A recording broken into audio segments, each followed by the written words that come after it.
Hello नमस्कार, कैसे हैं आप सभी? बहुत बहुत स्वागत है आप सभी का।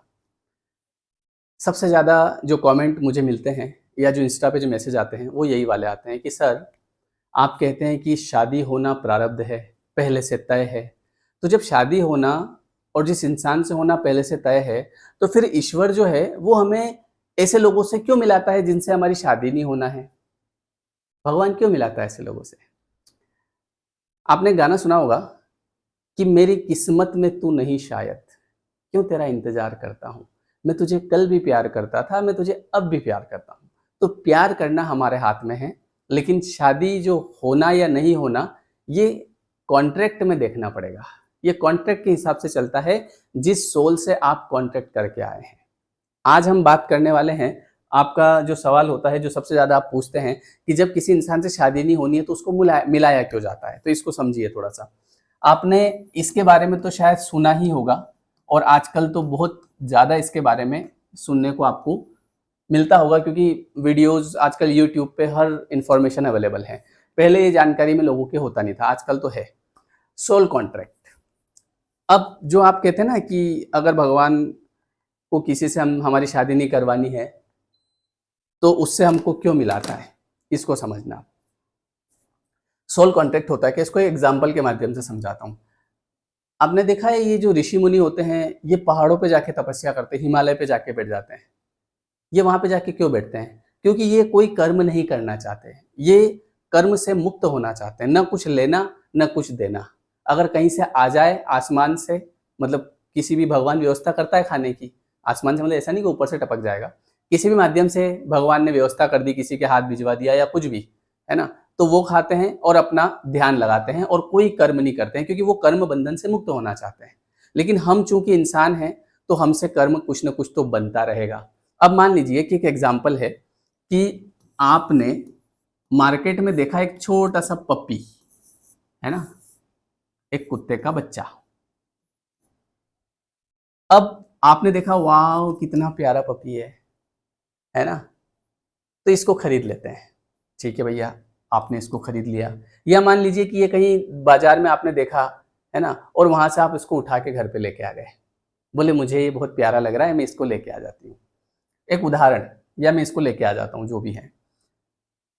तो अब आप इसको लेके आए, आपने इसको रखा 10 साल तक अपने पास। खूब खेले इसके साथ, खूब एन्जॉय किया, मज़ा किया, बहुत प्यार किया इसको, बहुत जी भर के प्यार किया।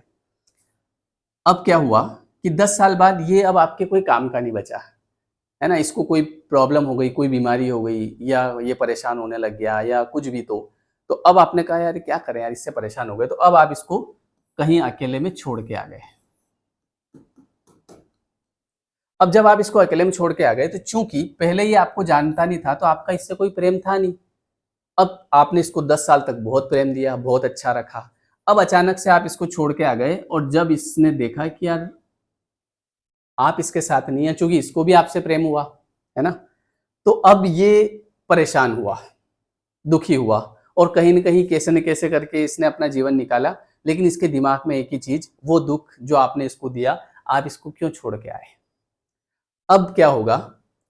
अब ये आत्मा तो वही है इसके अंदर, अब ये आत्मा परेशान, चूँकि हमने तो इसको जानवर समझा, लेकिन सबके अंदर सेम आत्मा होती है, सेम कॉन्शियसनेस हम सब फ़ील करते हैं, जितने भी जानवर हैं, जितने भी इंसान हैं। अब क्या होगा कि ये आपसे कर्म बना, समझ गए? नंबर 1। एक दूसरी तरफ एक इंसान था। इसको समझ लो, एग्ज़ाम्पल से आपको सब समझ में आ जाएगा। 1 सेकंड यार, मैं एसी बंद कर देता हूँ, बंद नहीं हुआ। हाँ, ठीक है। अब दूसरा इंसान था और ये जो दूसरा इंसान था, आप इसके साथ भी जुड़े किसी न किसी तरीके से। आपने इसको बहुत हैप्पीनेस दी, जीवन भर खुश रखा, बहुत आपने इसका ख़्याल रखा, ठीक है? और इस तरीके से आपने इसका जीवन भर साथ दिया, इसको बहुत अच्छा रखा, है ना? किसी भी तरीके से। हो सकता है ये आपका कोई कंपनी में काम करने वाला व्यक्ति हो, आपका पति हो, आपकी पत्नी हो, आपका बच्चा हो, कुछ भी हो। अब यहाँ पे देखो 2 कर्म हैं, नंबर 1, नंबर 2। ऐसे और भी कर्म बन सकते हैं। मैंने केवल 2 एग्ज़ाम्पल से समझा रहा हूँ आपको। अब होगा क्या कि एक आत्मा ये है जिसका आपके साथ एक बंधन है और एक आत्मा ये है जिसके साथ आपका बंधन है। अब इस जन्म में, नेक्स्ट बर्थ में आपका एक कॉन्ट्रैक्ट होगा। इस आत्मा के साथ कि यार मैंने तुझे जो दुःख दिया है ना? अब आप भी परेशान हो कि यार मैंने इसके साथ ऐसा क्यों किया? ये भी परेशान है। अब ये कर्म काटना पड़ेगा आपको। तो काटना पड़ेगा तो अब आप कॉन्ट्रैक्ट करोगे कि तू मेरी लाइफ़ में एक काम करना। जैसे मान लो ये लड़का है या ये लड़की है। अगर ये लड़का है तो इससे कॉन्ट्रैक्ट होगा कि तू मेरी लाइफ़ में एक गर्लफ्रेंड बन के आना मेरी, ठीक है? और उस तरीके से मैंने जितना प्यार तुझे दिया था उतना प्यार मुझे करना और फिर 10 साल के बाद तेरी बुद्धि पलटेगी और तू मुझसे दूर चली जाएगी और उस वो जो दर्द मैंने तुझे दिया था, उस दर्द को मैं सहन करूँगा। क्योंकि अब ये करना पड़ेगा, कर्म काटना पड़ेगा। तो ये आपका इसके साथ कॉन्ट्रैक्ट हो गया। इसके बाद ये दूसरा जिसने आपने जिसको बहुत हैप्पीनेस दी, इसके साथ आपका कॉन्ट्रैक्ट होगा कि भई तू मेरी पत्नी बनना फिर तेरे से मेरी शादी होगी और फिर हम दोनों बाद में बहुत खुश रहेंगे। या तू मेरा पति बनना, कुछ भी। अब ये हो गया आपका सोल कॉन्ट्रैक्ट। अब आपको ये जन्म मिला। अब चूँकि ये सब आप कॉन्ट्रैक्ट करके आ गए ऊपर कि हर एक व्यक्ति से हमारा कॉन्ट्रैक्ट होता है कि आप मेरे पिता बनेंगे और आप मुझे ये एहसास कराएँगे, जो मैंने आपको करवाया था। आप जैसे मान लो कि कुछ भी है घर में, है ना? कोई मान लो सास है, उसने बहू को बहुत परेशान किया। तो अब बाद में इन दोनों का कॉन्ट्रैक्ट होगा कि अब अगले जन्म में मैं तेरा ऐसा पिता बनूँगा। वो जो सास है जिसने बहू को बहुत परेशान किया, तो वो बहू कहेगी कि मैं तेरा ऐसा पिता बनूँगा जो तेरे को परेशान कर दूँगा। तो विचार करेगी कि यार ये पिता ऐसे तो नहीं होते हैं। ये पिता से कॉन्ट्रैक्ट हो गया। किसी से कॉन्ट्रैक्ट हुआ कि किसी ने को आपने बहुत हैप्पीनेस रखा, बोले तू मेरी माँ बनेगी और वो जितना मैंने तुझे खुशी दी वो तू मुझे रिटर्न देगी। तो इस तरीके से हमारा सोल कॉन्ट्रैक्ट होता है। आप इसको इंटरनेट पे और अच्छे से पढ़ सकते हैं। अब क्या होगा कि अब आपका नया जन्म हुआ, अब आपको ये सब भुला दिया गया। आपको कुछ याद नहीं है, क्योंकि याद अगर होगा तो ये कर्म नहीं काट पाएँगे आप, क्योंकि आपको याद रहेगा कि ये जो मेरे सामने लड़की आ रही है, ये तो वो कुत्ता था जिसको मैं छोड़ गया था। अरे! मेरे को इसकी तरफ ध्यान ही नहीं देना है। अब क्या होगा कि इस जन्म में ये जो डॉग था जिसने आपको छोड़ा था, ये आपकी लाइफ़ में आएगा और उन 10 सालों तक आप दोनों का बहुत प्रेम रहेगा। अब 10 साल बाद वो टाइम आएगा कि अचानक से इसकी बुद्धि परिवर्तित होगी और ये कहेगी कि भई मुझे तुमसे प्यार नहीं है, इसको कोई और पसंद आ जाएगा, या ये बोलेगी मेरे घर वाले नहीं मान रहे, या कुछ भी ऐसी इसकी बुद्धि घूमेगी, क्योंकि बुद्धि कर्म के हाथ में है। और अब आप कहेंगे कि इसने मुझे धोखा दे दिया, 10 साल मेरे साथ रहा, इतना लंबा रिलेशनशिप था और मुझे धोखा दे दिया। तो धोखा नहीं दिया, वो आपका कॉन्ट्रैक्ट खत्म हुआ है, आपका कर्म कट गया है। उसके बाद आपका इस दूसरे व्यक्ति से मुलाकात होगी। फिर आपके घर वाले इससे ज़बरदस्ती शादी कराएँगे, चूँकि आप इसको जानते नहीं हो। इसके साथ 10 साल थे, इसने धोखा दे दिया। आप इसको जानते नहीं और आपने मना कर दिया, मुझे नहीं करनी शादी, मुझे नहीं करनी शादी, मुझे नहीं करनी शादी। लेकिन चूँकि कॉन्ट्रैक्ट है, अब घर वालों ने बोला कि बेटा कर ले। फिर आपने कहा चलो ठीक है यार। अब ऐसा होगा कि शुरू-शुरू में तो आप इससे बात नहीं कर रहे हैं, धीरे-धीरे आपको इधर प्रेम हो जाएगा। समझ रहे हो मेरी बात? तो ये जो चीज़ हुई है, तो ऐसा नहीं है कि हमेशा आप दुखी रहोगे। ये एक सोल कॉन्ट्रैक्ट होता है। तो इसलिए हमको कर्म का ध्यान रखना चाहिए, क्योंकि कई बार क्या होता है, आप अपने स्वार्थ के लिए किसी के साथ खेल लेते हो, है ना? मतलब अपना स्वार्थ पूर्ति करने के लिए किसी से हम लोग बातचीत कर रहे हैं, ये कर रहे हैं, प्रेम कर रहे हैं, ये कर रहे हैं, वो कर रहे हैं, और जैसे स्वार्थ सिद्ध हुआ, फिर आपने कह दिया कि अरे आपको किसी और से प्यार हो गया, आपने उसको छोड़ दिया। अब वो चीज़ वापस लौट के आती है फिर। ये इसको बोलते हैं सोल कॉन्ट्रैक्ट। तो इसीलिए अगर आपके जीवन में आपको 10 लोग मिले हैं और इन 10 लोगों ने आपको धोखा दिया है, मतलब कि वो 10 लोग पूर्व जन्म में आपके कुछ न कुछ रहे हैं। कोई आपका इस तरीके से कुत्ता रहा होगा, जिसको आपने धोखा दिया, कोई आपका कोई बिज़नेस पार्टनर रहा होगा, जिसको आपने धोखा दिया, है ना? अगर कोई 10 लोग आपके जीवन में ऐसे हैं जो आपको प्यार कर रहे हैं, तो ये 10 लोग वो हैं जिनसे आपने बहुत प्यार किया था।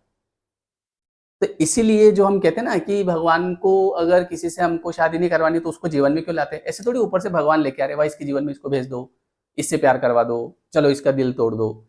भगवान क्यों कुछ करेंगे? भगवान इतने फ्री बैठे हैं, बताओ आप। तो ये सब जितनी भी चीज़ें होती है, इसीलिए हमको कर्म का ध्यान रखना चाहिए कि मैं मुझसे ऐसा कोई कर्म नहीं बने जिससे किसी को दुःख पहुँचे, क्योंकि वो दुःख फिर मुझे महसूस करना पड़ेगा। अगले जन्म में या इसी जन्म में, ऐसा नहीं है कि अगले ही जन्म में, इसी जन्म में भी चीज़ें हो जाती हैं।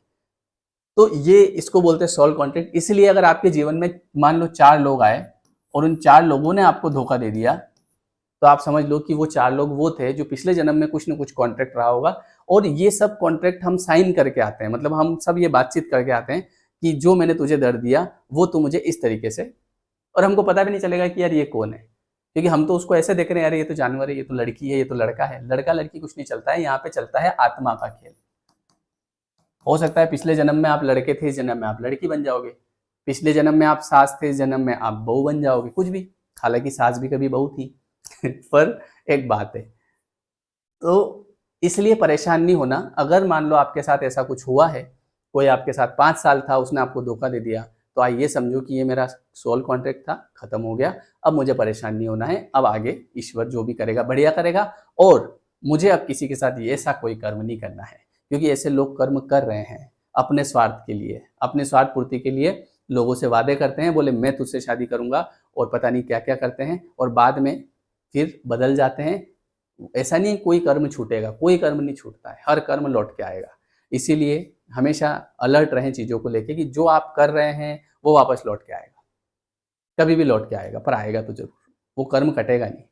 तो ये होता है सोल कॉन्ट्रैक्ट। इसीलिए इसीलिए शादी किस्मत में नहीं है तो उस इंसान को आपसे क्यों मिलाया जाता है? क्योंकि आपका उसके साथ में कुछ ना कुछ सोल कॉन्ट्रैक्ट होता है, वो पूरा करने के लिए वो आएगा, और वो इस रूप में आपके सामने आएगा कि आप उससे बहुत ज़्यादा अट्रैक्ट हो जाओगे, अफेक्ट हो जाओगे। आपको लगेगा, मतलब आपको, जैसे मैंने आपको एक एग्जांपल दिया था उस कुत्ते का, उस कुत्ते से आपने इतना प्रेम किया और उसको छोड़ दिया।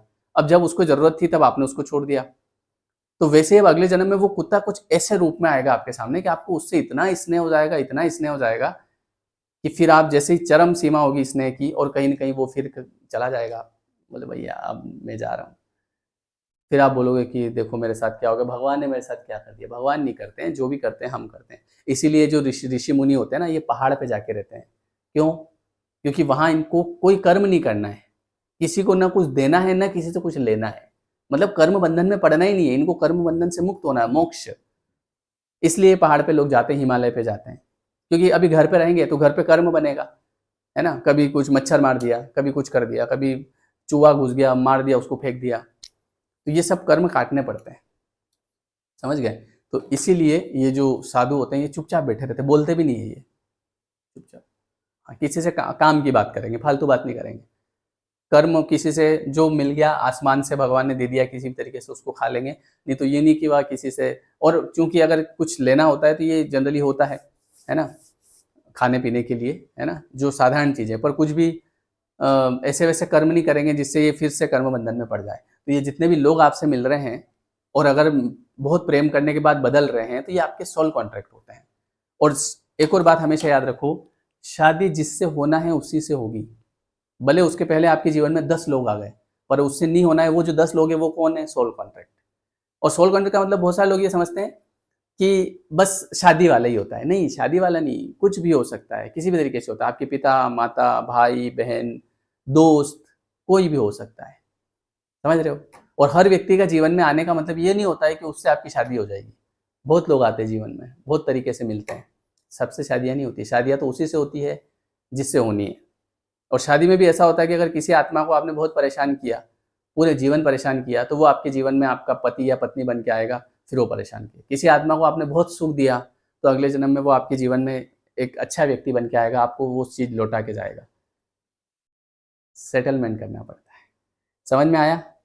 तो आई होप कि आपका सवाल का जवाब मिल गया होगा कि अगर किसी व्यक्ति को हमसे शादी नहीं करवानी है तो भगवान क्यों मिलाते हैं? वो इसलिए मिलाते हैं। इसीलिए कर्म करते समय ध्यान रखो, किसी को धोखा मत दो, किसी का दिल मत दुखाओ, किसी को परेशान मत करो। ये वीडियो कैसा लगा और आपको क्या लगता है इस बारे में ज़रूर बताइएगा। वैसे भी इंट्यूशन आपका बता देता है कि आप, जैसे कई बार ऐसा होता है कि मैं कुछ बोलता हूँ ना, तो आपका मन कहेगा कि सही बात है। समझ गए? ये होता है हमारे अंदर। चलिए, थैंक यू। मिलते हैं नेक्स्ट वीडियो में। और हमारा जो 21 डेज़ का जो कोर्स है वो अभी स्टार्ट हो चुका है 10 मई से। तो आप चाहें तो वो ज्वाइन कर सकते हैं अभी भी, नहीं तो फिर नेक्स्ट 10 जून से शुरू करेंगे नया बैच, है ना? डिस्क्रिप्शन में लिंक है 10 मई वाले की, आप चाहें तो ज्वाइन कर सकते हैं। नंबर भी है, आप व्हाट्सअप कर सकते हैं। वीडियो कैसा लगा कमेंट करके बताइएगा। Thank you everyone.